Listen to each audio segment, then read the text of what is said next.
Juste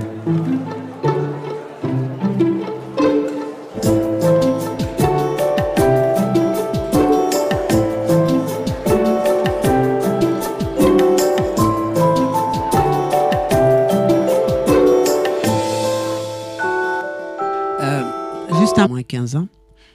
Et puis pour dire pourquoi nous sommes ici, il faut le rappeler tout le temps, cette rencontre se situe dans un cycle qui nous réunit chaque année, le mémorial de la Shoah, Ibuka France et les rescapés Tutsis, dans le cadre des commémorations. Alors chaque année, c'est une réunion qui consiste à réfléchir un peu, donner aux rescapés la possibilité de témoigner, de dire ce qui leur est arrivé, qui aussi permet aux historiens d'expliquer son passé ainsi. C'est un travail complémentaire à ce qui est purement et simplement un moment de commémoration, d'hommage, de deuil, de souffrance. C'est à les rescapés qui disent, surtout les plus jeunes d'entre eux, ceux qui avaient 10 ou 15 ans pendant le génocide et qui n'ont pas connu l'histoire ou la vie de leurs parents, la vie du Rwanda ou l'histoire du Rwanda avant le génocide et qui se posent la question, mais alors avant c'était quoi? Une interrogation qui est sans doute aussi accentuée par le déplacement. Ils sont ici en France, ils sont arrivés ici, ils avaient 13 ans, après avoir dans lequel ils sont nés et qui peut-être contient des repères qui permettraient de comprendre le passé. Donc c'est pour ça que nous avons décidé de faire cette rencontre qui a à la fois réuni les rescapés qui vont, les moins jeunes, ceux qui étaient moins jeunes au moment du génocide et qui le sont toujours encore moins, mais qui ont la mémoire de ce que le Rwanda était avant, dont les rescapés ont besoin. C'est ça le travail de transmission qui ne s'est pas fait comme il se fait normalement en famille. Les parents racontent à leurs enfants ce qu'était le pays d'avant ou ce qu'était la famille d'avant. Et ici, comme ce rôle de père doit être assumé par des tiers qui ne sont pas papa, qui ne sont pas maman, qui sont nous tous, qui sommes ici. Voilà, pour l'instruction étant la capacité de nouer les fils. C'est-à-dire qu'ils ont quand même un passé et c'est en retrouvant ces racines du passé, parce qu'il a témoigné déjà au mémorial. Et puis, féliciter. Excusez-moi, il y a, vous voyez, il y a Kamali, il y a Félicité, et puis il y a Antoine et Thérèse, mais il y a aussi 2 personnes qui les accompagnent, Régine Weintrater et Amélie Schaffer, qui sont là comme celles qui, de passer sans qu'il y ait casse de la part de ceux qui parlent, de celui ou de celles qui parlent, et aussi pour que ça soit accessible à nous qui écoutons. Voilà, je les remercie aussi d'être là pour accompagner ce dialogue, ce témoignage. Merci. Tout d'abord, merci à vous tous de nous accorder encore un petit espace d'expression pour pouvoir raconter notre vie et pas les parties les plus gaies. Finalement, on est demandeurs, mais c'est difficile qu'ils nous mettent en bonnes conditions pour pouvoir le faire. C'est pas évident. Donc moi, déjà, pour remettre dans le contexte, en 90, j'avais que 9 ans. Donc le génocide, quand il a éclaté en 94, c'était dans mon année de 13 ans. Donc voilà, comme ça on remet le compte. Tout est de la vision d'un enfant de 13 ans. Il y aura peut-être, ça manquera peut-être de précision au niveau des dates, au niveau des choses historiques, et c'est pour ça que on a besoin des anciens justement pour pouvoir de ce que je me souviens. On vivait en paix au Rwanda, enfin, du peuple comme tout le monde, sans forcément avoir la notion que je sois Tutsi ou que mon voisin soit Hutu, que Et c'est le parcours. C'était une chance, on en parlait encore tout à l'heure, on nous préservait le plus possible de cette distinction. Et dès qu'on se rendait compte de cette distinction, je pense qu'on perdait une grosse part bah, de, de, Donc en 90, il y a eu le FPR qui a déclaré donc la guerre au gouvernement rwandais qui était Hutu. Le gouvernement était Hutu et plutôt extrémiste Hutu. Moi, à ce moment-là, j'étais à l'école. Enfin, j'étais scolarisé. J'étais dans une école zaïroise à Gikondo, donc qui existe toujours, cette école. Euh, et même ça, plus tard, je me suis trouvé des explications pourquoi j'étais plutôt à l'école zaïroise, pourquoi mes parents ils ont souhaité me mettre plutôt à l'école zaïroise plus qu'à l'école rwandaise, mais c'est qu'après que j'ai eu des bribes d'explications. Donc, comme je vous disais, tout allait bien, tout se passait très bien. Donc, il y a eu une partie des exactions qui a commencé quand même à partir de cette déclaration de la guerre. C'est-à-dire, à l'intérieur du pays, moi, je voyais autour de moi, mon environnement se réduisait dans le sens où il y avait des oncles, il y avait des tantes, il y avait des cousins. Dès qu'ils étaient dans un certain âge, enfin, ils disparaissaient, ils réapparaissaient parce qu'ils s'étaient fait arrêter par-ci pour une raison quelconque. Enfin, c'était des choses que moi, je comprenais pas parce que j'étais pas sujet à être arrêté parce que j'étais encore trop jeune. Mais par contre, j'ai vu vraiment ces exactions sur les grands de ma famille. Euh, et malgré ça, bah, on m'a jamais dit, enfin, on m'a jamais éduqué dans la méfiance ou dans la haine de l'autre, bien qu'ils étaient déjà dedans et que finalement ils en connaissaient l'aboutissement qui a été fatal, mais qui a été comme tout le monde le craignait, je pense. Donc avec ces arrestations arbitraires, euh, la seule raison, c'était, enfin, il y a même eu des personnes qui sont fait poignarder, donc puisque les Ingotagni ont déclaré la guerre au gouvernement, donc il y a déjà des soldats Ingotagni qui sont déjà sur place, qui prennent les informations, et donc même un enfant de 15 ans, il pouvait être espion pour eux, quoi. Donc ça a commencé, c'est à ce moment-là que la violence, enfin la violence qui a suivi, moi à ce moment-là, je m'en suis rendu compte que c'était très très violent. Euh, Finalement, avec le temps, en fait, avec un peu de recul, enfin, c'était les prémices voilà, de ce qui se préparait, parce que du coup, après avoir appris l'histoire, même l'histoire de la Shoah, tout ça, enfin, on se rend compte que rien n'arrive par hasard, qu'il y a une certaine préparation. Et enfin, aujourd'hui, je suis en plein dedans parce que, enfin, je suis en train de me reconstruire. Et c'est le thème de notre conférence. Et c'est ça aussi qui explique ma présence, c'est que je suis à la demande de toutes ces choses-là, de comprendre. Je veux comprendre ce qui s'est passé. Et c'est pour ça que je demanderai aux personnes qui nous accompagnent voilà, des détails sur l'histoire, sur justement cette partie-là d'avant qui nous manque énormément pour pouvoir la transmettre parce que finalement, on vit. Je ne sais pas si on est reconstruit, mais on vit. Et on a des enfants.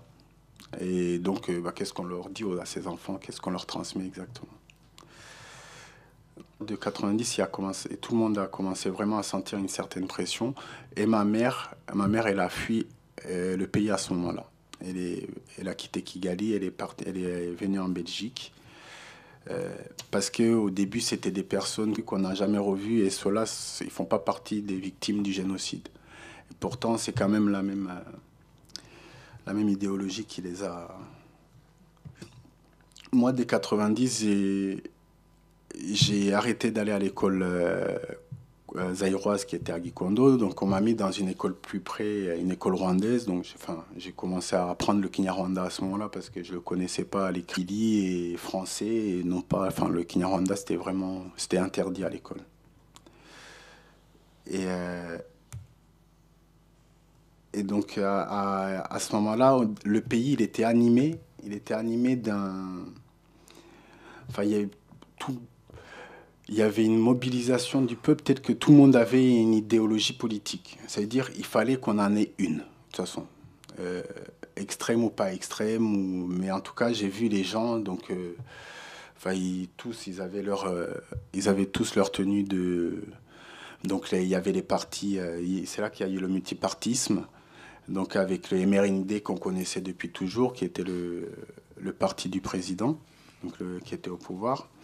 Il y a donc dans la naissance avec l'attaque du FPR, donc ça a éveillé aussi des idéologies plus extrémistes, comme parce que les MLND, pour préciser, en fait, c'était pas les plus extrémistes au moment dans le multipartisme. Il y avait des partis vraiment extrémistes.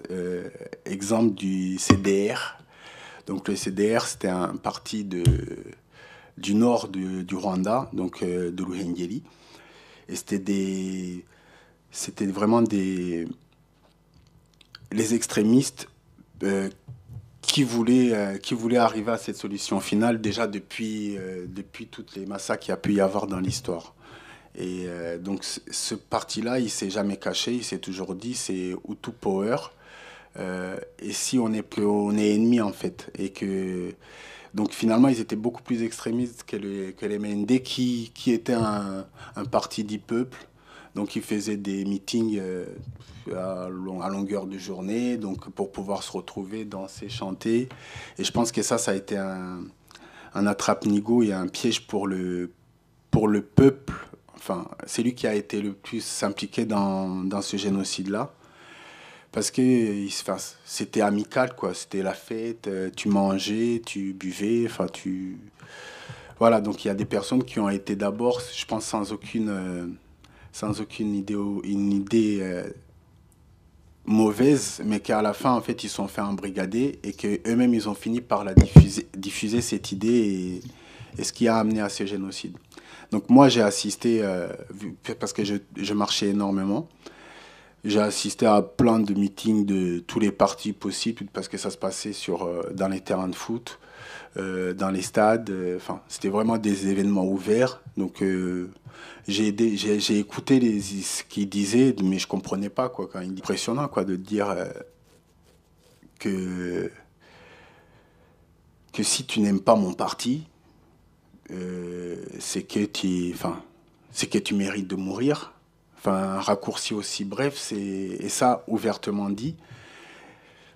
Voilà, c'était pour un enfant de même 13 ans, je comprenais pas. Je comprenais pas que quelques jours avant, on était tous ensemble, on vivait ensemble, on mangeait ensemble et que là non. Là, ça veut dire si j'ai moi, mes parents et tout ce qui va avec quoi.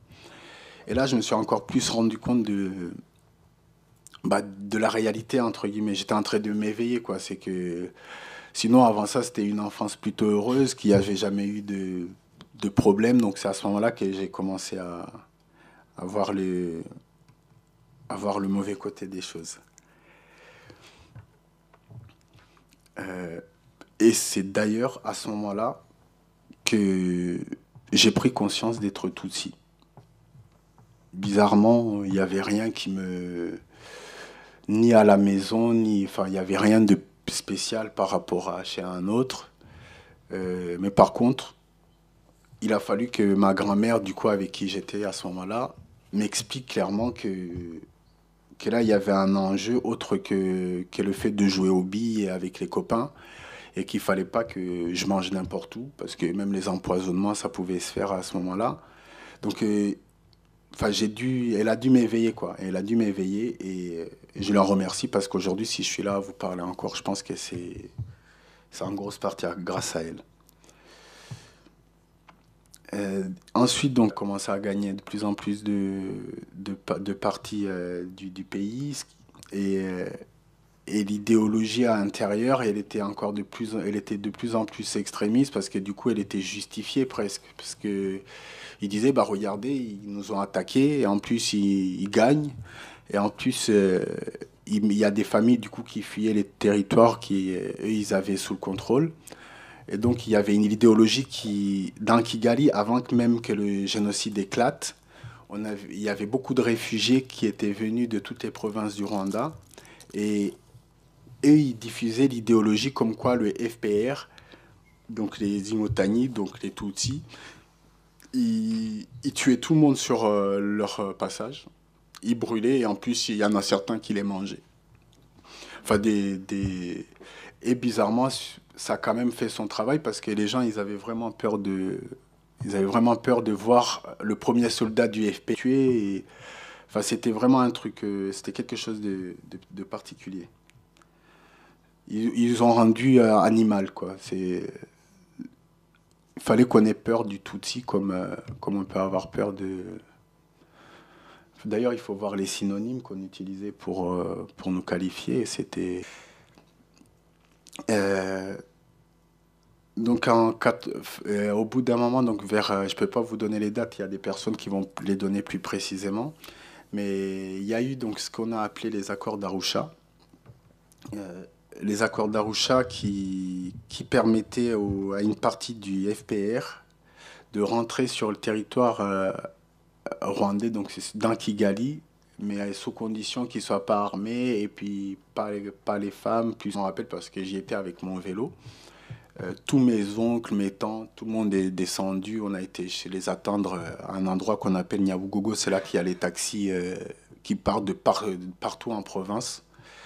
Et donc on savait que pour entrer dans Kigali, ils arriveraient forcément par là. Donc on était des milliers à les attendre. On les a accompagnés avec les motos. Enfin, c'était festif. Et sauf que dans cette fête, il y avait des choses cette manifestation. Il y en avait aussi d'autres qui étaient là, mais qui prenaient les noms de ces personnes-là. Donc ma question, c'est pourquoi on en est arrivé là? Parce que ces noms-là, c'était les premiers à être massacrés au début du génocide. Donc c'était une priorité. C'était beaucoup les jeunes en plus. C'était beaucoup des jeunes hommes. Donc il fallait les abattre, entre guillemets. Il fallait les abattre avant. Mais pourtant, moi, j'étais dans une démarche de fête, d'accueil, et je comprenais pas que. Enfin, aujourd'hui, je comprends toujours pas. Je pense que je comprendrai même jamais réellement, mais pourquoi en être arrivé là et finalement, ça, en fait, personne n'a été surpris, sauf nous qui étions sur place. Et ça, c'est quelque chose que j'ai du mal à comprendre parce qu'on avait tous nos familles à l'extérieur. Enfin, je me dis quelle aurait été la solution finalement. Est-ce que c'était de nous faire sortir tous avant, mais c'était pas possible. Enfin, je sais pas. Je sais pas. C'est une grosse interrogation. Donc voilà. Donc après l'accord d'Arusha, l'événement majeur qui a suivi, c'était l'avion de Habyarimana qui s'est fait abattre donc au retour. Euh, Ça s'est passé. Moi, j'étais dans Kigali, donc dans la nuit, on a vraiment entendu le bruit. On n'a pas vu parce qu'avec les collines, on ne pouvait pas voir, mais on a vraiment entendu qu'il se passait quelque chose. Donc c'était dans la nuit, mais dès le matin à 4-5 heures du matin, il y avait déjà des massacres en représailles de l'avion qui est tombé. Donc il y en a même des personnes qui sont mortes, qui savent même pas qu'est-ce qui a déclenché quoi. Donc ça veut dire qu'il y avait des choses qui étaient préparées en coulisses quand même. Par contre au début c'était à la machette. C'était ce qu'on appelle ifuni. C'était vraiment l'ustensile à proximité. Qu'est-ce qu'on a tout de suite c'était pas du tout sophistiqué, c'était avec ce qu'on trouve, des cailloux, un bout de bois, enfin, il fallait te tuer le plus vite possible.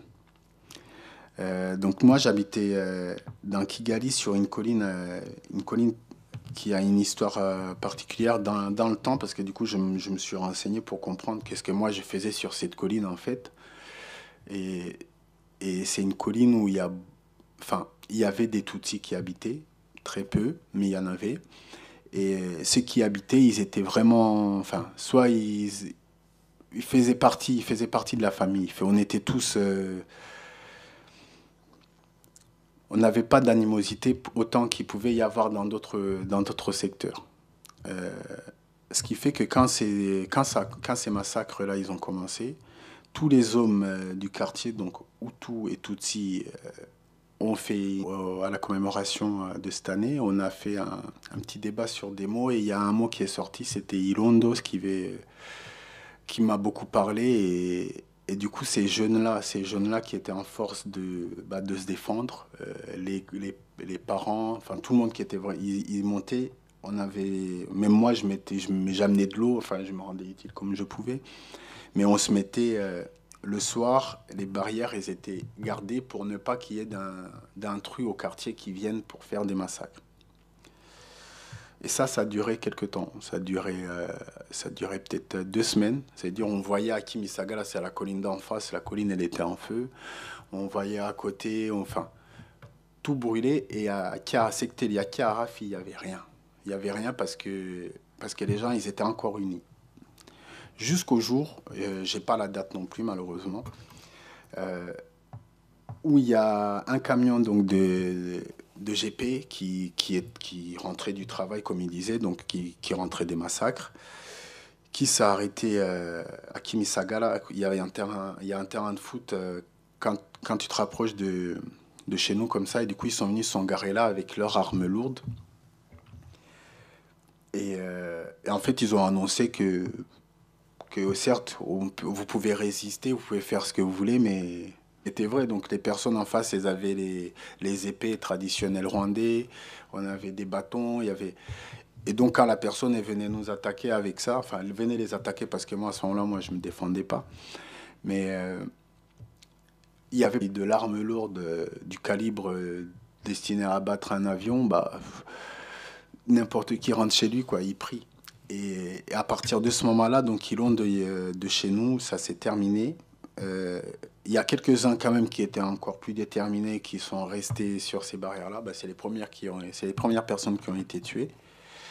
Parce que dès le lendemain, il y a eu il n'y avait pas encore comment dire, de cellules de tueurs de ce secteur-là. Parce que justement, on était tous plus ou moins ensemble.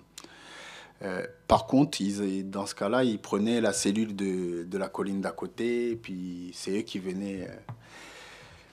Donc en fait, ça m'a pris du temps à commencer, mais dès que ça a commencé, euh, c'était, enfin, les mêmes personnes qui étaient à cette barrière-là en train de protéger ces familles se sont sentis dans le droit de faire, bah non, en fait, on a peut-être aussi le droit de faire comme sur la colline d'en face pour récupérer la télévision, pour récupérer, enfin, les choses bêtes, mais qui permet de passer le cap et de passer à l'acte. Et Karim, aujourd'hui, il est en prison. Mais lui, c'était un jeune très dynamique qui, donc tout ce qui sortait des bars, des restaurants, il les a tous rassemblés, il les a assis. Il leur a dit, bah, écoutez, on s'est bien défendu, la colline se porte bien, mais à compter d'aujourd'hui, l'ennemi, ce n'est pas que sur le front. Donc en parlant du front avec le FPR. L'ennemi, il est aussi à l'intérieur.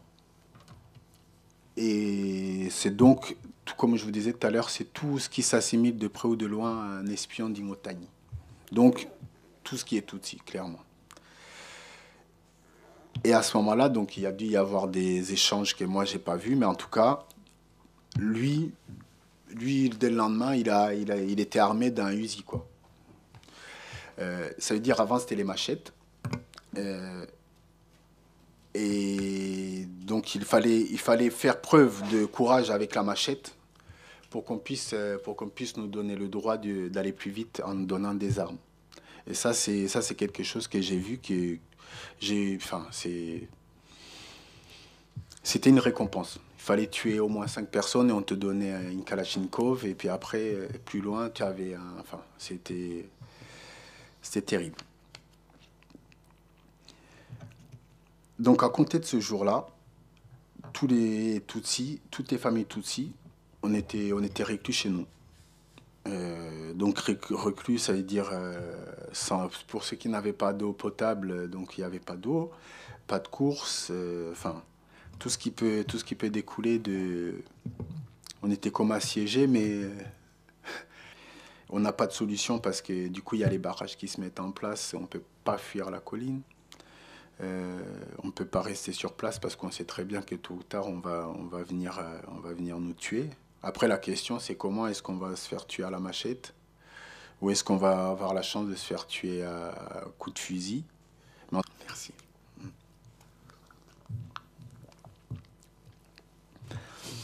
Donc, on arrivé donc à la période de mi-mai à peu près. Je la situe à cette période-là avec le recul, mais il y a quelques temps, j'avais pas du tout la notion de... Je ne savais pas du tout à quel moment ça s'était passé, si c'était fin avril, si c'était... Et là, aujourd'hui, j'ai la précision sur mi-mai, mais j'ai pas encore la date. Un soir, Enfin, un soir, c'était très tôt le matin, plutôt, le jour, il commençait à se lever. Donc, on attend la porte qui frappait à la porte. Bon, on passait notre temps à prier, donc ma grand-mère, elle était très pratiquante, très croyante. Donc, elle passait son temps à prier, à prier. Après, je vous avoue que j'étais très croyant, très pratiquant, mais que depuis un petit peu moins. Et, euh, et donc, ils nous ont demandé de sortir. Donc, il y avait ma grand-mère, il y avait une tante, une petite nièce de même pas 2 ans, elle avait 1 an et demi, un cousin qui a été plus vieux que moi de 2 ans. Et c'est tout ce qui restait. Parce que enfin, il y avait une autre partie qui était déjà morte en dehors de la cellule familiale. Donc c'est mon oncle qui avait été un exemple pour moi. Il a été massacré par les Karim, justement, que je vous disais, qui étaient leurs amis. Et parce qu'ils ont décidé qu'en fait, ils peuvent le tuer. Donc lui, il était avec eux, il croyait protégé. Et puis c'est eux qui l'ont tué. Ça, c'est pareil, c'est des renseignements que j'ai avec le temps, au fur et à mesure, depuis que j'y retourne régulièrement. Euh, donc, ils nous ont demandé de leur donner des dollars. Euh, Ma grand-mère, elle leur a expliqué, il n'y a pas de dollars, il n'y a pas d'argent, vous voyez, on meurt de faim, donc il n'y a pas... Elle fait oui, mais vous avez votre fille, donc ma mère qui était déjà ici, comme je vous disais. Elle fait donc vous avez votre fille qui travaille avec nous en donner, parce que sinon ça va mal aller. Et en fait, ma grand-mère, elle était résignée parce qu'elle savait très bien que, enfin, même s'ils avaient eu l'argent, de toute façon, ça aurait rien changé. Ils étaient venus pour faire leur travail, quoi. Et donc, dans cet échange, on en avait parlé avant. Elle m'avait toujours dit qu'elle voudrait mourir la première pour ne pas tous nous voir mourir. Donc, et le dernier mot qu'elle a prononcé, qu'aujourd'hui j'en fais des rêves et des cauchemars, ou je sais pas comment on peut.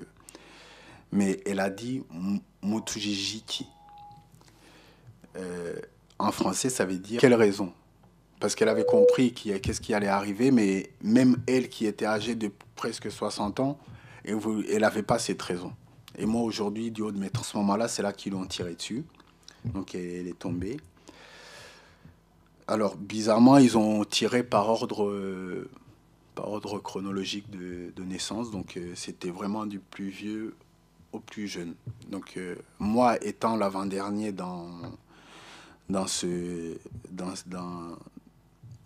cette famille, du coup, j'ai tout vu, en fait. J'ai tout vu, j'ai tout entendu.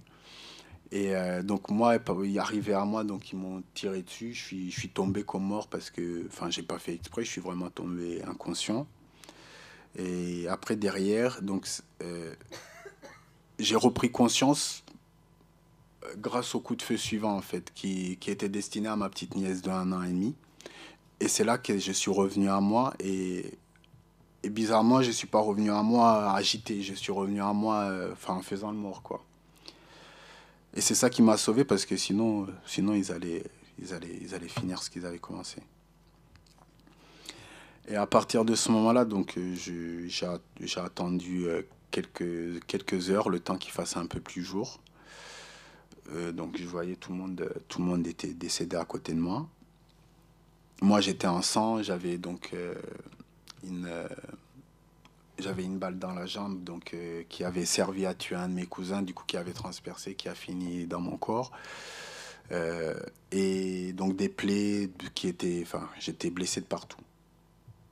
Et il fallait que je me soigne et je savais pas comment je pouvais atteindre de Gati-Ngelo à l'hôpital. Il y avait au moins, en souvenir, il y avait au moins 10 barrages. 10 barrages, ça veut dire à chaque fois, il faut te présenter, il faut présenter une pièce d'identité. Si tu l'as pas, c'est que tu es Tutsi ou si... Enfin, donc je me suis dit, c'est pas possible.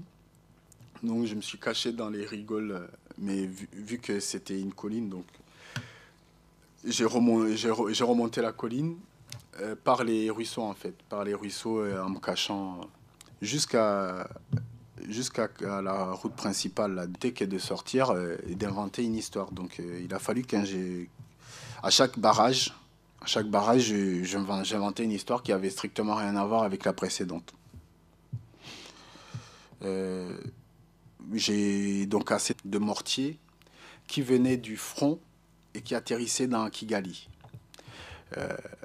Donc moi, instinctivement, vu que j'avais des plaies avec des éclats un peu partout, donc j'ai menti, j'ai un obus des Ingotani qui est tombé chez nous et qui a tué toute ma famille. Et en fait, une partie de la vérité pour... et là, du coup, ils font, ah, va t'aider. Donc, ils m'ont accompagné. Il y en a un des Inelahamwe qui m'a accompagné jusqu'à l'hôpital parce il était dans l'idée qu'il aidait un petit Hutu qui était victime des Imotani. Donc, du coup, les barrages suivants, on les a passés en VIP, quoi. On passait. Donc, une fois arrivé à l'hôpital, donc je vais me faire soigner. Donc, je raconte la même histoire à l'infirmière, sauf qu'elle est l'infirmière de. Enfin, je pense que c'est toutes, mais en tout cas, celle-là, les éclats de balles, elle connaissait, les éclats de bombes, elle connaissait. Donc, c'était très compliqué de maquiller quelque chose. Donc, je lui ai quand même dit la même chose. J'ai dit que c'était un obus qui était tombé sur notre maison. Et en fait, elle a dû regarder, elle a dû bien. Elle m'a dit, ok. Elle m'a dit, donc tu es tout seul. Donc pendant quelques jours, le temps que vraiment je commence à cicatriser au moins. Et je suis resté caché dans cet hôpital. Euh, donc c'est pareil avec le temps. Avec le temps, j'ai rencontré des gens avec qui finalement on s'est peut-être croisés dans l'hôpital, chacun dans sa cachette, chacun dans son parcours du combattant. Et bah, enfin, en tout cas, l'infirmière m'a soigné, donc j'allais changer mes pansements. Même pour manger, elle me trouvait toujours à manger. Je ne sais pas comment elle s'est débrouillée. Le soir, du coup, je sortais pas de l'hôpital, je restais dedans parce que c'était l'endroit en fait finalement où tu étais plus en sécurité parce que soit enfin, il n'y avait pas de Tutsis en fait. Soit ils étaient morts, ou alors c'est qu'ils étaient là, on les mettait là à attendre qu'il y ait une patrouille qui vienne finir le travail. Mais dans tous les cas, c'est l'endroit où tu pouvais dormir. Euh, et le sommeil était coupé par les allers-retours des camionnettes des militaires. Donc c'était l'hôpital qui soignait aussi les soldats qui allaient sur le front. Donc c'était un bazar, enfin, avec une chaleur pas possible, c'était particulier. Donc je saignais plus, je risquais plus l'infection. Et là, à ce moment-là, il a fallu que je sorte de l'hôpital. L'hôpital parce qu'ils avaient compris qu'il y avait justement des petits comme moi qui étaient là, qui étaient perdus et qui étaient encore vivants. Et que du coup, ces gens-là, ils avaient comme mission de nettoyer, quoi.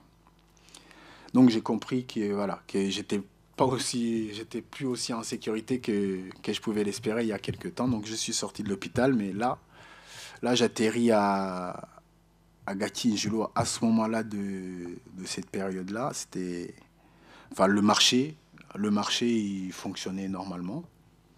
Enfin c'était, certes il y avait eu des magasins qui avaient été pillés, mais le marché, il y avait des personnes qui allaient faire leurs courses, qui rentraient. Donc moi, ma plus grande peur à ce moment-là, c'était parce que j'étais à moins de 500 mètres de ma maison, en fait, réellement. Mais croiser même la personne qui... Mais j'y pensais pas. J'y pensais pas. Donc pendant quelques temps, donc pendant quelques semaines, je me suis fait passer pour un maïvo. Donc c'est ce qu'on appelle les garçons de rue. Je dis, t'es un enfant de la rue, que je dorme dehors, enfin, c'était très simple comme statut et j'étais finalement plus en sécurité parce que du coup, on a eu pas mal qui ont été tués à ce moment-là. Enfin, la vie, elle valait pas grand-chose, quoi. Et donc, nous, on est parti dans ce mouvement-là avec ma tante. On est sorti à Gala, c'est là qu'on arrivait par une route, on arrive à Nyabugogo et c'est là qu'on partait en... En fait, il y avait le début. En fait, c'était le début du mouvement de l'Exode qui aujourd'hui, il est encore en cours pour certains. Mais c'était le début de l'Exode du peuple Hutu. Alors, impliqué ou pas dans le génocide, mais en tout cas, c'est à ce moment-là qu'il y a eu le mouvement que tout le monde ici a vu à la télé. Et du coup, moi, j'étais avec ces personnes-là que potentiellement, ils pouvaient me tuer à tout moment, avec ma tante. Arrivé à Kimisaga, là, ma tante, elle voit une personne qu'elle connaissait, donc avec qui elle avait travaillé, qui avait une voiture. Par contre, il n'y avait qu'une place. Et là, elle m'a regardé. Qu'est-ce qu'on fait? Titi, qu'est-ce qu'on fait?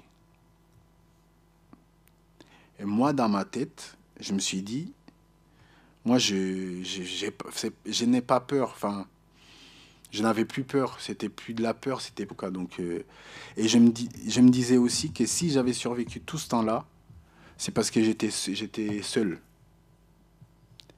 Et du coup, j'ai trouvé un avantage, pareil, comme on disait tout à l'heure, de se séparer. Ça, moi, je vais continuer à pied. On se retrouvera si Dieu le veut. Elle n'était pas d'accord, donc bon, c'est ce qui est normal. Donc j'ai fini par partir contre son gré au milieu des gens. Donc voilà, il s'est fait à l'idée avec le temps que j'étais parti.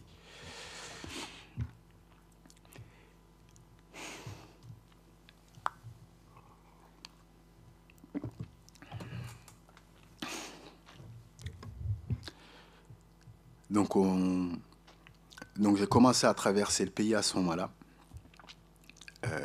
Je sais pas combien, j'ai peut-être mis peut-être une semaine, arrivé à Gisenyi. Donc par des lifts en voiture, à pied, enfin j'ai des nuits aussi que je venais de traverser. Finalement là j'étais encore plus livré à moi-même et dans un mouvement sur un territoire que je connaissais pas du tout, qui était mon pays, mais j'étais trop petit. Là pour moi c'est là que j'ai traversé la partie la plus dure. Parce que j'avançais, je savais pas où j'allais. Je me disais, est-ce que si je reste là, ça change quelque chose, mais j'avançais quand même. Donc ça a continué jusqu'à Gisenyi. À Gisenyi, on est resté peut-être 2, 3 semaines. 2, 3 semaines, je dis 2, 3 semaines parce que je commence à y avoir mes petites habitudes, ma petite routine, mais j'ai aucune idée précise de combien de temps, parce que le temps, il ne passait pas pareil. Donc on est arrivé, donc le lac Kivu aujourd'hui, je ne sais pas si parmi vous il y en a qui ont été récemment. Moi là j'y étais au mois d'août. J'étais j'étais choqué. J'étais choqué du souvenir que j'avais du lac Kivu et du souvenir c'est la première fois que je le voyais en plus à ce moment-là, donc j'en entendais parler tout le temps. Tout se passait dans le lac. La seule chose qu'on ne pouvait pas faire, c'est de boire l'eau parce qu'elle était trop salée, mais sinon tout se passait dans le lac. Jusqu'au jour où on entend toujours des meneurs, donc ces Imbonerakure qui ont fait leur grade, qui ont montré ce qu'ils valaient, entre guillemets, plus les GP, plus les généraux de... À ce moment-là, je me suis posé juste la seule question de faire comment ça se voyait des canons, trucs anti-aériens qui traversent une frontière. Comment les soldats rwandais, avec les Imbonerakure, rentrent comme ça dans le Congo avec autant d'armes, avec les soldats congolais qui sont en train de boire leur bière à côté. Ça, je ne comprenais pas. Et plus tard, aujourd'hui, j'en entends encore parler de ces gens-là. Et ça, c'est encore un autre sujet, mais ces armes-là, elles ont servi à tuer une population innocente et je pense qu'elles continueront tant qu'elles fonctionneront. Parce que je traverse la frontière avec mes tueurs, tout en me disant il faut quand même pas que je croise une personne de Kiaraf, de mon secteur. Parce qu'à ce moment-là, mon périple il s'arrêtait sur place, quoi. Donc je suis resté à Goma. Donc là, pour le coup, j'avais un avantage sur eux, c'est que je parlais Swahili, que j'avais appris à l'école zaïroise. Donc du coup, arrivé là-bas, je me suis redéguisé en enfant de rue, mais de Goma, qui parlait Swahili, qui vivait sur place et qui, voilà. Donc je parlais Kinyarwanda aussi, mais ma langue, c'était le Swahili. 5 ans. Et à ce moment-là, ça doit être les pouvoirs congolais qui ont dit, bah, il faut continuer de rentrer dans le territoire congolais. Et il y a des Hutus. Donc moi j'avançais, il y avait personne pour me dire, pour me raisonner en fait. J'avais personne pour me dire va pas là-bas, reste ici, t'as rien à faire là-bas. Donc tant que j'étais vivant, j'avançais. Euh, donc il y a eu les organisations internationales comme la Croix-Rouge qui aidaient vraiment les réfugiés. Ils sont rapprochés de moi, ils ont dit là. Et du coup, ils ont voulu me mettre enfin, dans leur centre qu'ils avaient exprès, en fait, dans l'orphelinat. Enfin, c'est pas un orphelinat, mais c'est là où il y a les petits qui sont en attente d'être adoptés ou d'être accueillis dans d'autres centres. Et moi, je ne voulais pas. Moi, je voulais pas parce que je me disais que si, à partir du moment où je rentrerais dans ce truc-là, jamais je retrouverais ma mère. Parce que je savais que ma mère, par contre, était vivante. Ma mère, je savais qu'elle était en Europe et que tôt ou tard, je sais pas comment, mais on se retrouvera. Donc je leur ai expliqué, j'ai dit non, moi je peux pas, je préfère rester tout seul. Et du coup, on s'est mis d'accord sur le fait faut qu'ils sachent que tout va bien. Donc j'avais beaucoup plus de rations que tout le monde. Enfin, j'étais vraiment, ils m'ont vraiment soutenu. C'est-à-dire au même moment que tous ces génocidaires-là de l'eau sale qui buvaient, bah moi à ce moment-là, bizarrement, c'est comme si j'avais j'étais protégé, j'ai pas peur de le dire, je me sentais, je mangeais cette même nourriture. Et pourtant moi, il m'arrivait rien. J'en ai parlé la dernière fois que j'étais ici. Euh, mais du coup, j'en ai fait une affaire. Donc, j'avais des gâteaux, je vendais, je récupérais de l'argent. Après, qu'est-ce qu'il fallait que je fasse de l'argent?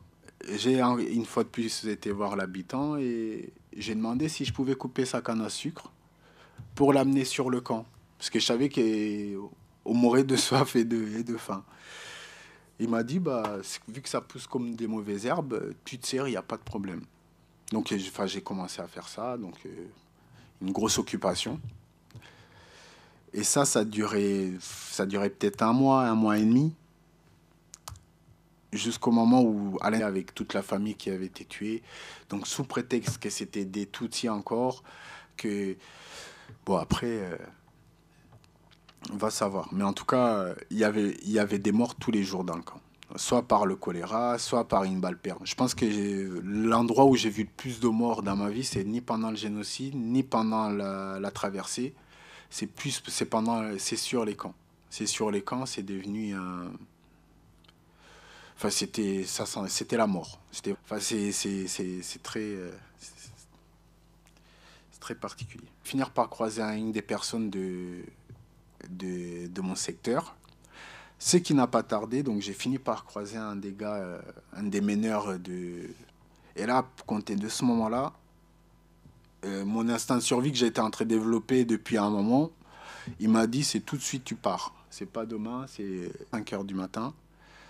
Je suis parti. Donc je suis parti avec juste les vêtements que j'avais sur moi, avec mes chaussures en pneus. Donc ils fabriquent des chaussures, des sandales avec les pneus. Euh, et un carton de gâteaux, de biscuits. Euh, ce carton, il était rempli d'argent congolais. Que moi, je savais pas quoi en faire, donc je suis parti avec. Cet argent, il m'a permis de juste payer le taxi, d'arriver à la frontière. Euh, donc à la frontière, j'ai rencontré les fameux soldats mangeurs d'hommes qui m'ont pas mangé. Ils m'ont dit, mais c'est quoi ces histoires? Je dis, bon, soit, je sais pas qu'est-ce que vous allez faire de moi, mais moi, il faut que j'aille à Kigali parce que il faut que je reprenne l'école parce que ma mère elle va venir me chercher dans pas longtemps. Et ce que je savais pas, c'est qu'à ce moment-là, le même jour, à quelques heures près, ma mère elle prenait son avion à Paris pour venir faire son deuil à Kigali. Donc en fait, on était en marche de se retrouver. Donc j'ai chez moi pour vérifier mes dires, pour voir ce que je disais, si c'était vrai. Donc il s'est rendu compte que oui, en effet, c'était vrai. Et il m'a demandé qu'est-ce que j'allais faire par la suite. J'ai dit, je sais pas. Je sais pas, mais je vais attendre ma mère. Donc ce que j'ai commencé à faire, à compter de là, donc 2 jours après, donc en fait, je dormais pas dans la maison parce que c'était encore trop frais. Mais par contre, j'y passais tous les jours. J'y passais, j'y restais 30 minutes, je repartais. Mais tous les jours, j'y repassais. Et la 3e fois que j'y suis repassé, donc je descends comme d'habitude, je m'arrête dans le champ à côté. Et au moment où j'ai terminé, donc je vais pour retourner dans la ville au-dessus. Et là, j'ai croisé ma mère. J'ai croisé ma mère qui elle, cherchait au Congo, ce qu'elle n'aurait jamais pu faire parce qu'elle serait fait tuer. Enfin. Donc on s'est retrouvés plus ou moins par hasard. Et à compter de là, elle m'a dit, bon, on part. J'ai dit, on part où? Elle m'a dit, on va en Europe. J'ai dit, ok. Et du coup, la fois d'après où je me suis réveillé, bon, il y a eu un petit détour vers le Kenya. Donc on s'est arrêté quelque temps au Kenya pour que je vide un peu, qu'elle me soigne les plaies qui finalement, au bout de 3 mois, ils étaient toujours pas cicatrisés.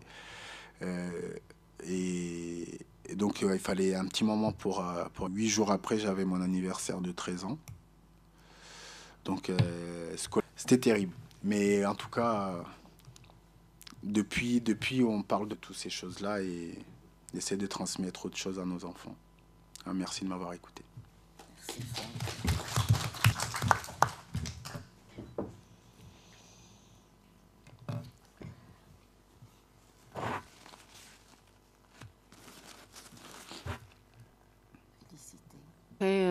Peut-être beaucoup plus brève parce qu'il a vraiment fait le parcours de ce qui se passait dans le pays. Du haut de ses 13 ans, c'est quand même impressionnant de savoir que ça se passait comme ça. Et donc, moi, j'étais beaucoup plus âgée, je le dis comme ça, parce qu'à cette époque-là, l'innocence de 7 ans, de 8 ans, vous quittez tout de suite par la répression qui se passe. J'habite à Bruxelles. Et je suis maman de 4 enfants. Je suis mariée donc. Mission, c'est un peu ça aussi. Et mes parents avaient beaucoup bougé dans la région, justement de par toutes les souffrances que subissaient les frères.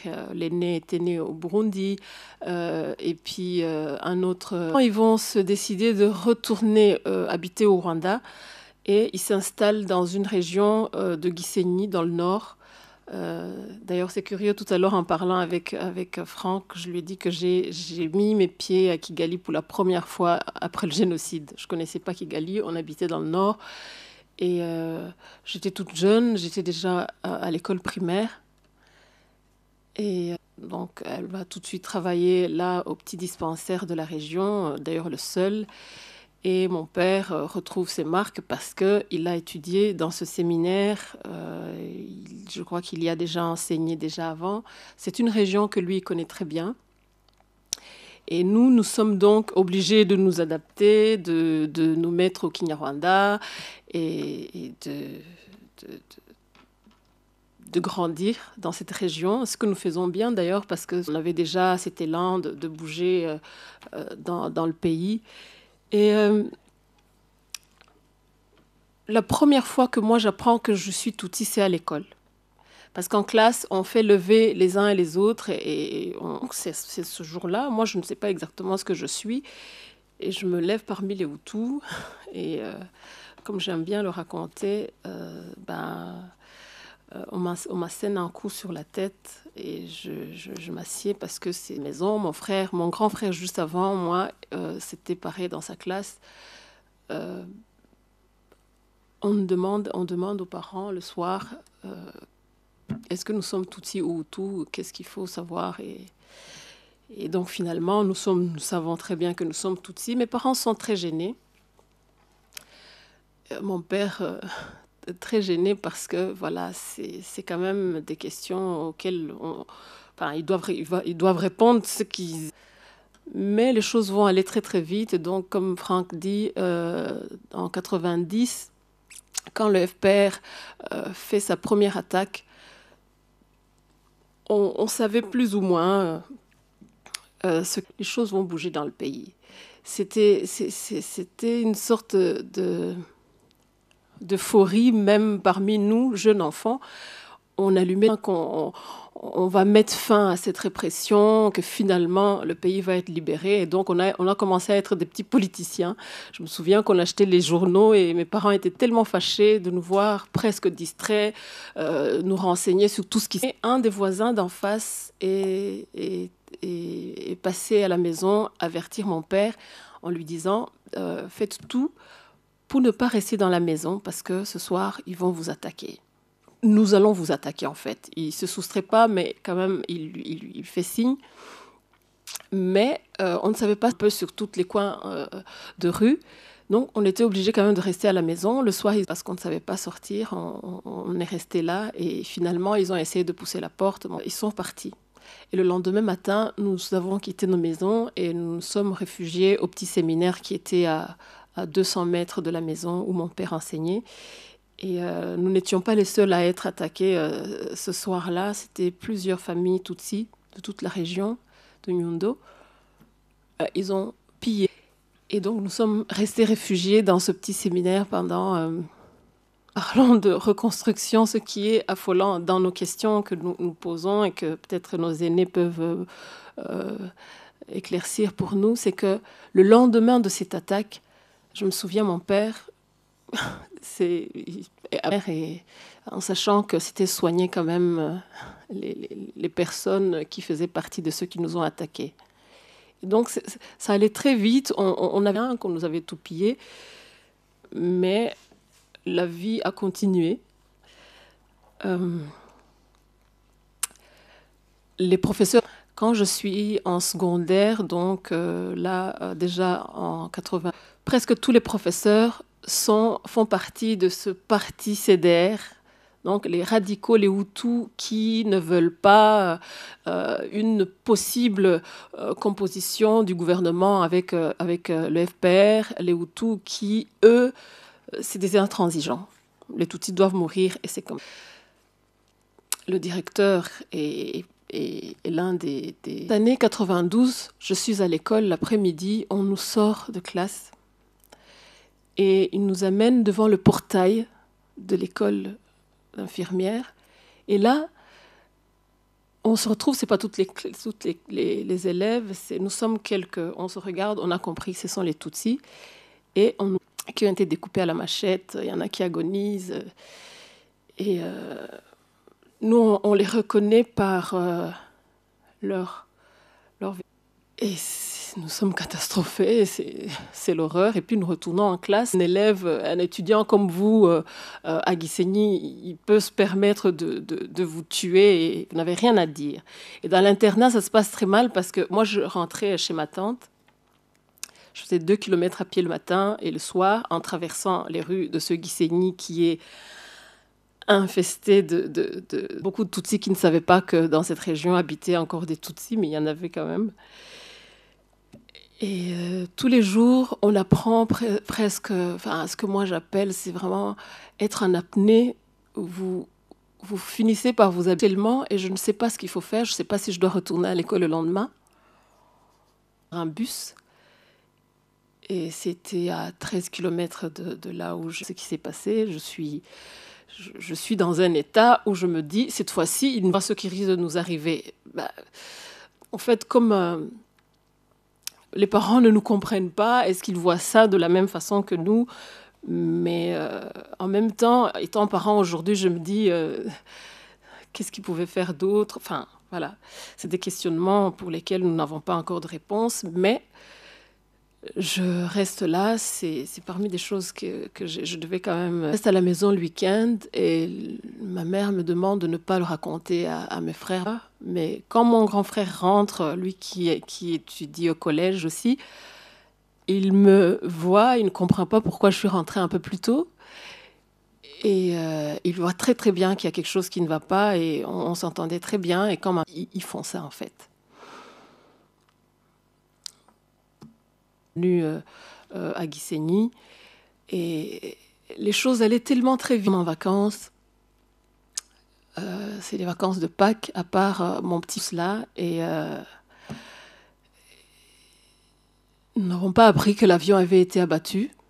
On passait des soirées à jouer aux cartes.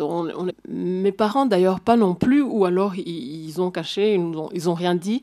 Et je vais voir ma mère à qui je devais enlever les rouleaux dans ses cheveux parce que je faisais des rouleaux de papier pour lui faire des coiffures. Et je vois que ma mère n'est pas prête.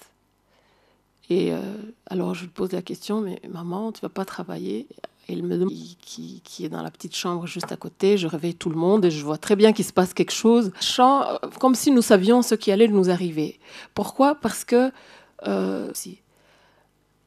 ma mère est originaire d'une région qui a subi tellement des massacres depuis... à la plumage dans cette benne des gens qui sont découpés à la machette et on dit mais qu'est-ce qu'on fait? On doit vraiment se sauver de la maison, retrouver notre cachette du petit séminaire. Elle est au travail. Ma mère prend ma petite sœur de 5 ans, elle lui prend la main, elle prend son sac, elle fourre quelque chose, certains trucs dedans et elle arrive même pas à 50 mètres de la maison, il y a déjà une barrière. Enfin, c'est les gens qu'on connaît qui sont là. Ils ont donc fait une barrière et ma mère leur dit « Bonjour, je vais travailler ». Ils la regardent, ils disent Mugang, docteur, enfin, pour dire il n'y a pas de travail aujourd'hui. Ma mère insiste et leur dit « Moi je travaille ». Ils brandissent leur machette et ma mère rebrousse chemin et rentre à la maison. Mon père tente, il réussit, je ne sais pas ce qu'il raconte. Et ils vont tout de suite au petit séminaire dans moins de 5 minutes. Et là, que vont devenir les autres qui ne sont pas avec nous? Parce que pour nous, c'est une cachette sûre. Et nous attendons. Quelques professeurs qui habitaient là, donc on disait des noms comme ça à la radio, et le téléphone marchait encore, et donc il y avait quelques communications. Vers 17h30, un des prêtres a une idée déjà de dire la messe. Nous nous mettons tous dans une petite chapelle. Il dit la messe pour les nouvelles qu'ils avaient. Donc on descend. Il y avait un seul étage. Et il me dit, écoute, moi je ne vais pas rester ici. Ça ne sert à rien. Certainement qu'ils vont nous tuer. Il dit tout de suite parce que si maman la prend, il va l'empêcher de partir. Donc, je temporise un petit peu, je le vois s'éloigner, et puis je remonte. Je n'ai pas le temps de savoir, de comprendre ce qui se passe. Il y a déjà une attaque. Et je cours dans le sens qui met... par réflexe, j'essaie d'aller me cacher dans lequel je suis en train de courir. Je croise le recteur de ce petit séminaire, un prêtre Hutu avec une machette. Alors j'hésite quelques minutes, même dans le même délire, et moi je fonce, je vais me cacher dans une douche au fond du couloir. On reste là, il y a quelques personnes avec moi dans la pièce dans laquelle je me trouve, mais je n'ose même pas lever la qui c'est. Donc là, encore une fois, on ne respire pas, on ne bouge pas, on n'entend rien abattre dans le couloir. C'est apparemment un petit groupe qui finit larguer les grenades et personne ne bouge. Et finalement, après un moment de silence, on se dit ils sont partis. Et nous sortons de nos caches. Et celui qui a dit la messe quelques instants plus tôt.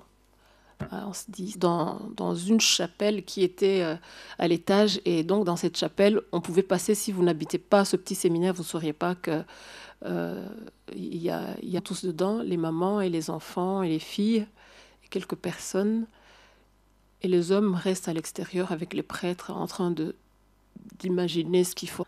Un tricot pour me couvrir parce que, disait-elle, tu es asthmatique, si tu nous piques une crise ici, ça n'ira pas.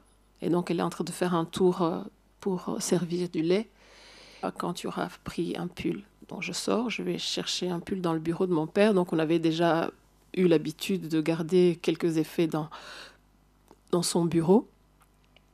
Et c'est en sortant qu'il y a une deuxième attaque que nous ne reconnaissons pas tout de suite. Nous voyons les torches qui viennent du bas, du préau. Et les prêtres se posent des questions entre eux pour savoir qui ça pourrait être. Et même pas le temps de réfléchir, on les entend venir en courant. Et nous courons, c'est sauve qui peut. Et je me cache avec ces prêtres dans un petit grenier au fond du couloir.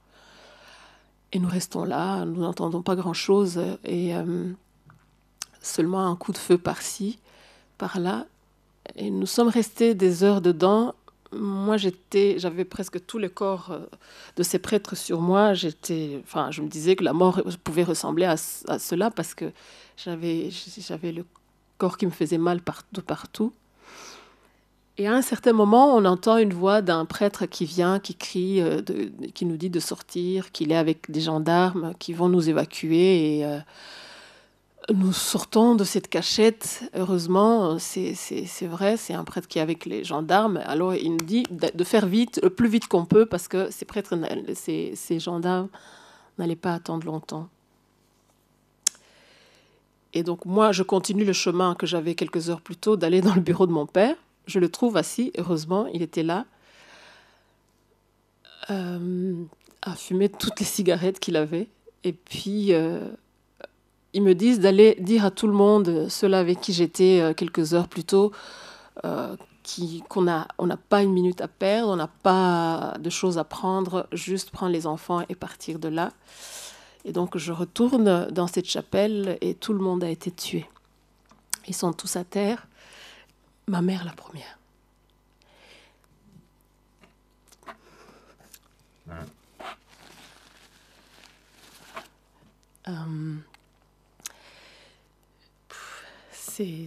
Donc, voilà, c'est le génocide. Mais est-ce qu'on parle du génocide à ce moment-là? Non, vraiment, ils sont passés à l'acte. Et donc, les autres viennent. Ces prêtres viennent, mon père et quelques amis professeurs qui étaient là, dont les familles aussi sont tuées dans cette chapelle. Et on doit se faire évacuer. De cette chapelle est sorti sur peut-être 45-6 personnes. Il est sorti seulement 3 personnes.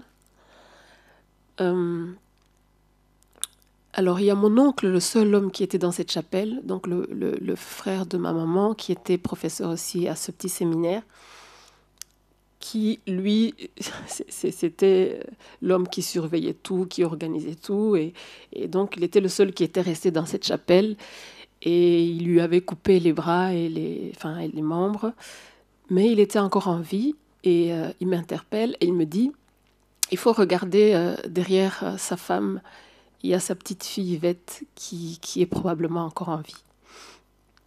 Ce que nous faisons, et nous trouvons ma petite cousine Yvette de 4 ans. On lui a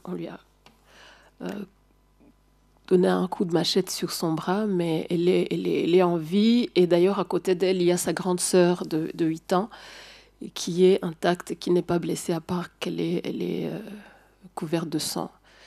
Alors, on nous évacue, nous sortons de cette chapelle de petit séminaire et nous allons à l'évêché, au diocèse, qui est un diocèse qui est une cathédrale érigée sur une petite colline.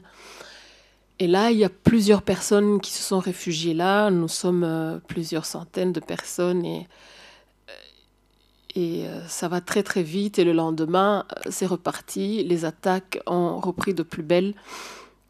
Alors mon père a une idée de me cacher dans la tour de l'église. Alors nous prenons une échelle, nous montons et nous allons nous cacher dans cette tour de l'église. Ma cousine Yvette reste en bas avec quelques sœurs religieuses qui étaient là pour la soigner, en tout cas parce qu'elle était mal. Et donc de cette tour, on observe sur le parvis de l'église une foule de personnes qui sont venues avec des machettes, avec des gourdins, avec l'arme blanche, comme disait tout à l'heure Franck. C'est des bâtons, c'est des cailloux, mais accompagnés de quelques gendarmes avec une arme, 2 armes, quelques agents de police de la commune. Alors, toute la journée, ils ont jeté des pierres sur le bâtiment de l'église dans lequel se trouvaient plusieurs centaines de personnes qui avaient trouvé refuge. Et donc, moi, de là où je suis, j'ai juste une vue devant ce parvis de l'église. Je ne sais pas ce qui se passe à l'arrière. Et donc, de par les meurtrières de cette tour, mais je peux constater, ce qui est choquant, c'est les garçons avec qui j'étudiais en primaire, les voisins. Je vois le jardinier de chez nous. Je comprends pas ce qui arrive. En même temps, tout à l'heure, je disais que j'étais assez grande pour comprendre, mais là, on comprenait rien du tout. Et nous avons passé, je pense, 3 jours dedans. Comme disait tout à l'heure Franck, la notion de temps, on la perd, on ne sait pas. Je me souviens que j'ai pas eu besoin d'aller quand même aux toilettes pendant 3 jours, sans manger, sans boire, voilà, les besoins élémentaires coupés. Alors, on vient nous descendre de là par les militaires qui, sur ordre du préfet, disaient qu'il ne faut plus rien faire, c'est très bien, c'est très bien. Et donc, nous descendons. Et j'arrive dans l'église, je dis, mais où est tout le monde? Parce que on y avait laissé une foule de personnes. Il y a quelques personnes. Et après, on demande à ces militaires si on peut bouger. Ils nous disent, oui, vous êtes libres, il y a à manger. Ils nous présentent une casserole avec de la nourriture dedans. On n'y arrive même pas. Et c'est à ce moment-là qu'on va faire le tour de l'arrière de l'évêché et tous ces corps sont encore à terre. Et on a compris qu'ils ont été tués peut-être quelques jours plus tôt, 3 jours plus tôt, depuis peut-être qu'on était monté, parce que l'odeur était là, sous le soleil brûlant. Et on s'est mis à les compter. Je me souviens que, je ne sais pas si c'était le délire, si c'était quoi, mais on a commencé à compter. Et en comptant, moi j'arrivais à 300, je perdais le compte, je recommençais. Et on s'est mis à chercher ma petite cousine Yvette, qu'on ne voyait pas dans les corps. On y a mis vraiment un sacré temps pour la trouver. Et finalement, on la trouvera derrière les chasubes de prêtres dans leur vestiaire. Elle est encore vivante et on l'a de nouveau découpée la mâchoire au niveau de la tête et elle est là. Moi, je crie, j'appelle Yvette et finalement je vois quelque chose qui bouge, donc elle est là et on la sort de là. Nous restons quelques dizaines sur les corps qui sont là au milieu de ça. Et nous nous asseyons dans l'église en attendant. Et un militaire passera par là et il propose à mon père s'il peut aller faire soigner ma cousine à l'orphelinat. Et c'est comme ça que je partirai de là. Je vois mon père pour la dernière fois là. Et donc je trouve refuge à l'orphelinat de la région qui était pas loin de chez nous d'ailleurs. Et cet orphelinat sera évacué vers Goma par des militaires français qui se trouvaient à Goma. Et j'ai la vie sauve ainsi. Alors, pendant un mois, étant à l'orphelinat, j'ai eu quelques communications avec mon père par le militaire qui m'avait accompagné vers l'orphelinat.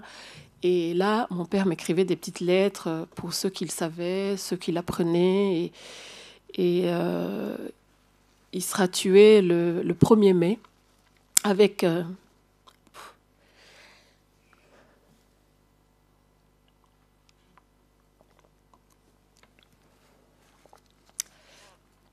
avec quelques personnes qui avaient survécu jusque-là.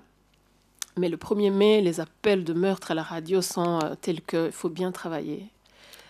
S'il faut rappeler, ils ne tuaient pas, ils travaillaient. C'était travailler, on parlait des scores et des records et des communes qui font mieux, et on pouvait aussi dénoncer les personnes qui cachent un cafard. Enfin, tout était dit à la radio, voilà. Et donc, j'apprendrai d'ailleurs par la bouche des filles qui étaient nounous dans cet orphelinat que voilà, ceux qui sont restés à la cathédrale, voilà, leur messe a été dite. On trouve refuge à Goma et mon retour au Rwanda se fait vite fait après la libération du pays. Yvette fut adoptée par une famille flamande qui était venue dans la région, qui avait quelques amis prêtres là. Et elle sera soignée en Belgique. Et c'est ainsi que moi, je viendrai en Belgique plus tard pour vraiment plutôt la retrouver, être avec elle. Et les quelques nouvelles, on les apprend par les tribunaux traditionnels de Gachacha, les circonstances dans lesquelles mon père a été assassiné, par exemple. Et j'ai eu la chance, étant de l'autre côté à Goma, de retrouver mon petit frère qui avait pu se sauver de la famille où il était et a pu, comme un garçon, arriver à Goma, errer pendant un moment, comme le dit Franck. Et un jour, alors, il apprend que l'orphelinat a été évacué. Il vient par curiosité pour savoir s'il retrouverait quelqu'un. Et donc, je retrouve mon frère. Et donc, c'est ainsi que je dois lui raconter. Il ne croit pas. Je ne sais pas comment le rassurer. Mais là, tout de suite, sans savoir quoi faire, on est encore une fois entraîné à continuer à vivre. Et je retourne au Rwanda en août 1994, avec l'objectif vraiment de faire le tour du pays et voir s'il y a encore quelque chose de la famille qui reste, quelqu'un de la famille qui a survécu. Et le bilan est tel que, je sais pas, du côté de mon père, presque la famille a été décimée. Chez ma mère, c'était pas mieux non plus. Et à ce moment-là, on se dit, voilà, on va vivre, on va devoir surmonter ça. Et je crois qu'on a bien fait ça, mais c'est tout des questionnements. Excusez-moi, moi je pleure beaucoup, mais je ris beaucoup aussi, vous inquiétez pas. Donc j'ai repris les études, j'ai été reçue dans une famille géniale qui avait vécu à l'étranger, mais qui n'avait presque pas grand-chose à voir avec le Rwanda. Heureusement, j'avais vraiment besoin de faire une coupure et de pouvoir faire comme tout le monde. Et finalement, je viens en Belgique, donc 6 ans après. Et on est dans un silence, on ne dit rien, on ne sait pas quoi dire déjà. Et c'est quand j'ai eu ma première fille que j'ai commencé à me dire, tiens, qu'est-ce que je raconterai à mes enfants? Parce qu'ils ont commencé à poser des questions plus tard. Pourquoi on n'a pas de papy? Pourquoi nous, on n'a pas de mamie? Pourquoi ci? Pourquoi ça? Et en même temps, j'apprends donc que mon père écrivait et que sur ceux qu'il écrivait, à ce moment-là, avant d'être tué, il appelait ça « L'ouragan a frappé Nyondo ». Un titre qui va m'énerver beaucoup parce que je me dis, mais pourquoi il appelle ça l'ouragan? Moi, j'aurais bien voulu savoir ce qu'il en pensait de tout cela. Et c'est tout ce que j'avais, ce titre. Et je l'ai pris, je l'ai mis sur mes écrits. Je me suis dit, voilà, c'est tout ce qui me reste de lui. Et dans la démarche de raconter, j'étais tellement plus énervée par tout ce qu'ils disent que ça ne s'est pas passé comme ça.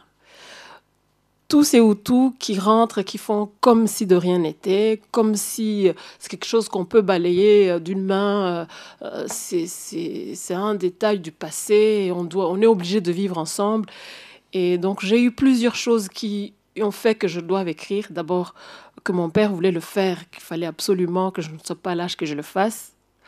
De deux, le souci de me dire, tout ce que nos parents ne nous ont pas dit, je ne peux pas faire la même erreur. Je suis obligée de raconter à mes enfants, même si c'est peut-être très difficile. Alors, ce que moi j'ai trouvé pour pouvoir transmettre cette histoire, c'est de leur transmettre ce qu'on était, la famille, comment elle vivait. Parce qu'à part le génocide, moi, mes souvenirs d'enfance sont des souvenirs heureux, joyeux et tout ça. Et donc, je me disais, pour pouvoir leur faire avaler cette pilule, je devrais quand même leur raconter toute cette vie d'avant. Et voilà. Et dans ma démarche d'écriture et de compréhension, de tentative de reconstruction, j'ai eu une très grande curiosité. C'était celle d'aller voir mes tueurs, d'aller les visiter en prison. Comme maintenant, j'étais sûre que je ferais bien d'écrire et que je sais plus ou moins ce qu'il faudra raconter. Et une des motivations encore d'écriture, c'était le livre de Martin Gray que je venais de lire, et je me suis dit, ça c'est fantastique. J'avais l'impression de connaître Treblinka par cette personne. Et je me suis dit, c'est ça qu'il me faut. C'est ça qu'il me faudrait raconter, parce que la colère, elle était, j'avais une rage, mais je cherchais la haine, je ne la retrouvais pas en moi. Et même en Belgique, je me suis inscrite plutôt dans des petits projets de pouvoir, à la haine je dis non, de pouvoir dire ce que la haine peut faire justement. Mais j'avais toute cette déchirure en moi. Et donc je suis allée les voir en prison. Et je ne sais pas si je suis rentrée avec plus de réponses, mais c'était une curiosité. Et j'avais vraiment envie de les confronter, par moments de leur dire qu'ils ont rien fait parce que je suis là. Mais les questionnements, je crois que ça sera à vie. Mais ce qui est bien, c'est que à partir du moment qu'on se rend compte de tout cela, moi je me dis, ce qu'on peut bien faire, c'est peut-être rappeler à l'humanité que c'était vraiment un crime. Et qu'il n'y avait pas, enfin, il n'y a pas, c'est encore étonnant qu'on se dise qu'on est civilisé, mais il y a quand même des gens qui pensent qu'il y en a, les Tutsis étaient moins, la vie des Tutsis était moindre que celle des autres. Qui décide que l'humanité de l'un est plus valorisée que l'autre? Enfin, voilà, c'est toutes des questions comme ça, mais un espoir en même temps de dire qu'on peut renaître de tout, on peut surmonter tout. On n'a pas que des pleurs finalement. On peut rire et on peut être triste. Je peux être complètement abattue, mais complètement être joyeuse parce que, voilà, la vie c'est ça aussi. Merci.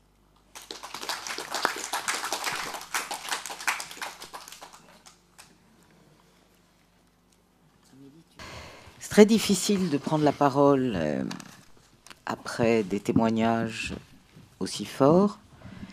Ça vient aussi bouleverser notre ordre de ce qu'on avait prévu, parce qu'on prévoit des ordres, et puis les choses, enfin des ordres de comment on va animer cette rencontre. Et puis, vous voyez, on n'est plus du tout dans les temps, et en même temps, c'était très important, parce qu'on a entendu des tas de choses.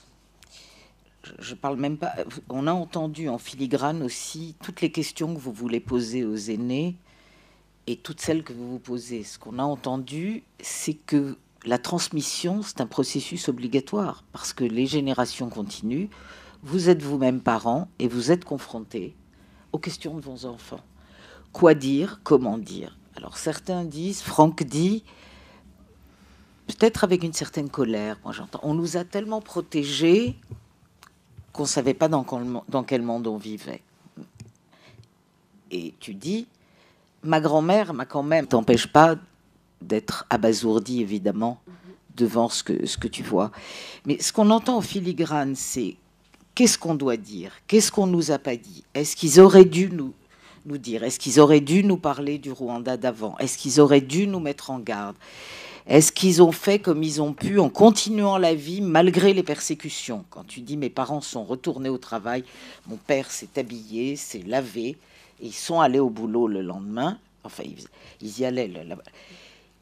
Est-ce qu'ils devaient, est-ce qu'ils ne devaient pas? Est-ce que c'était pas la survie? Est-ce que c'était pas ça, de vivre au milieu des persécutions et de tenir bon jusqu'à un moment où ça n'a plus été possible parce qu'on les a massacrés? Mais toutes ces questions, je pense que c'est des questions que les enfants, ils posent des questions, et les vôtres, ils sont ici, donc ils sont peut-être pas pris dans le même silence. Ils sont dans un pays qui n'a pas connu ça, dans des pays, et ils vont poser des questions cash. Et les questions des enfants sont souvent extraordinaires. Est-ce qu'on doit tout leur dire? C'est ce dont on parlait. Et je pense que c'est tout ça dont il va falloir qu'on discute à partir de ce que vous avez dit, et des questions qu'en tant qu'adulte et jeune adulte, et vous posez pour les générations aussi d'après. Est-ce qu'on a bien fait pour nous, et qu'est-ce que nous, on voudrait faire au mieux avec cette cassure? Et je pense que ces questions-là, du pays d'avant, et ce que je proposerais quand même, c'est qu'on fasse maintenant les questions. Ben oui, parce qu'on a pris plus de temps, mais voilà. Ça se laisse pas mettre en boîte. Et puis après, on va retravailler. Après, on reprend le travail. On vous laisse aussi respirer un peu. Merci encore.